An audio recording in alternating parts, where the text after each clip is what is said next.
Servus zusammen, in dem Video schauen wir uns die DeWalt 367 Säbelsäge an und vergleichen sie mit der Einhell, Bosch und so weiter. Gesamtlänge 33,5, 34. Gesamthöhe um die 16,5 maximal. Breite vorn immer bei ziemlich genau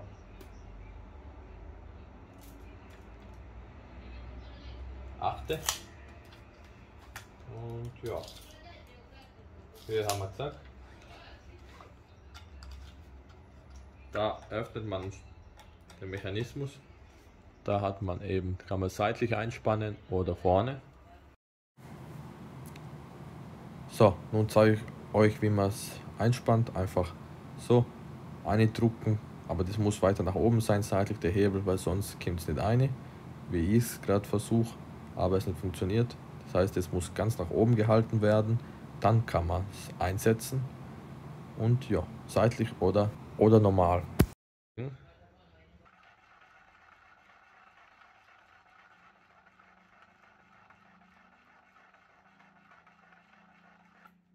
190 Minimum, schauen wir Maximum.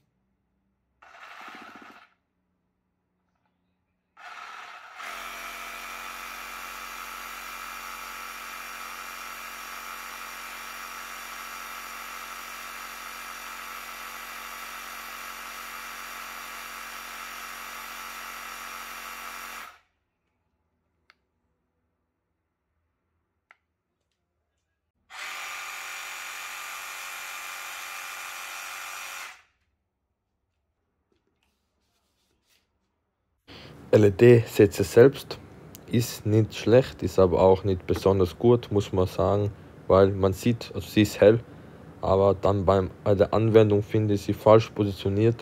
Ich finde, der sollte nicht drüber sein, sondern unter dem Säbelsägenblatt, weil so entsteht der Schatten und man sieht nicht genau, wo man schneidet. Meine Meinung ist es. Ich glaube, es werde jetzt meine Meinung teilen. Schaut euch das an, so schaut es aus, wenn man versucht, um was anzusetzen.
So, kommen wir zu den Vibrationen im Handgelenk. Das habe ich Zehntel Meter pro Sekunde, weil ich beim Programm nicht Kommazahlen eingeben kann. Also wir haben 2,6 Meter pro Sekunde bei der DeWalt 369, bei der AEG und bei der Einhell 1822. Bei beiden haben wir 5,4 Meter pro Sekunde und bei der DeWalt 367 haben wir 15,4 Meter pro Sekunde, die auf mein Handgelenk übertragen werden. Das ist ein extrem hoher Wert. Wir sehen können es 3-mal so hoch wie die anderen und 6-mal so hoch wie von der DeWalt 369. Da haben wir Vibrationen im Griff in Meter pro Sekunde. Weil es höher ist, kann es auch so angeben. Also 24 Meter pro Sekunde 369 und so weiter und so fort. Das ist zwar gut zu wissen, aber nicht ganz richtig, weil es gibt ungummierte Stellen beim Griff. Und wenn man eben den Griff komplett fasst mit der Hand, berührt man auch die ungummierten Stellen, was zu deutlich höheren Vibrationswerten führt. Deswegen finde ich eigentlich das mit der Handgelenksmessung sehr, sehr gut, weil man eben genau weiß, was auch auf das Handgelenk übertragen wird.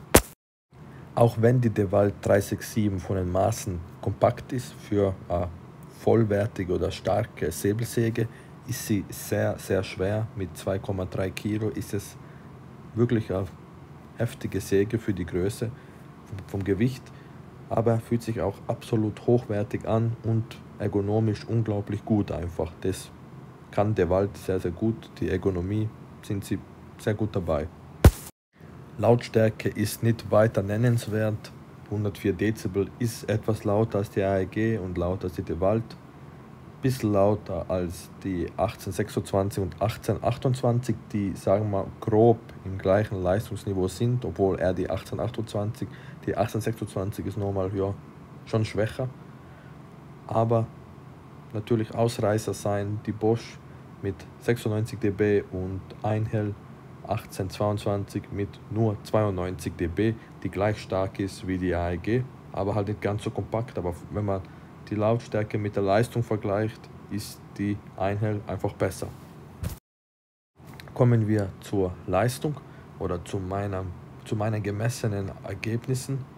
Wie ihr sehen könnt, ist die DeWalt mit 28,5 Sekunden der Spitzenreiter und mit Abstand will ich das nicht sagen, aber deutlich schneller als die meisten Sägen. Die 1828 kann aber sehr gut mithalten, muss man wirklich sagen. Mit 4 Sekunden, das sind immerhin über 10%, aber trotzdem ist es in absoluten Werten ein sehr, sehr kleiner Wert. 4 Sekunden ist nicht so viel. Sehr gut, muss man wirklich sagen. Beim Preis ist die DeWalt 367 die teuerste Säbelsäge, die ich bis jetzt getestet habe. Mit 173 € ist es ein relativ hoher Preis, aber eigentlich auch, wenn man sich für eine Profimarke wie DeWalt gar nicht so teuer, muss man sagen, weil ich sehe jetzt ja, AEG kostet 10 € weniger, leistet viel, viel weniger, ist aber eine kompakte Säge. Das gleiche könnte man für die DeWalt 369 sagen, die kostet fast gleich viel wie die 367 und ist einfach viel, viel, viel schlechter wie die 367, also viel, viel schlechter. Also Preis-Leistung, muss man selbst schauen. Kommen wir zum Fazit. Die Vibrationen seien ein Flop. Wieso? Sind einfach viel zu hoch. Der Preis ist in Ordnung, finde ich, für eine Profimarke.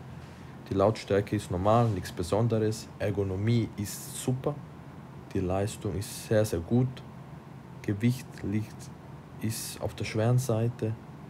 Die Maße sind kompakt. Und die LED ist für mich eigentlich nur in Ordnung. Es ist super, dass man eine hat, aber die LED selbst ist nur mittelmäßig. Ich bedanke mich fürs Schauen. Lasst ein Abo, lasst ein Like da. Alle Sägen sind unten verlinkt, die ich getestet habe. Danke, Servus und ciao.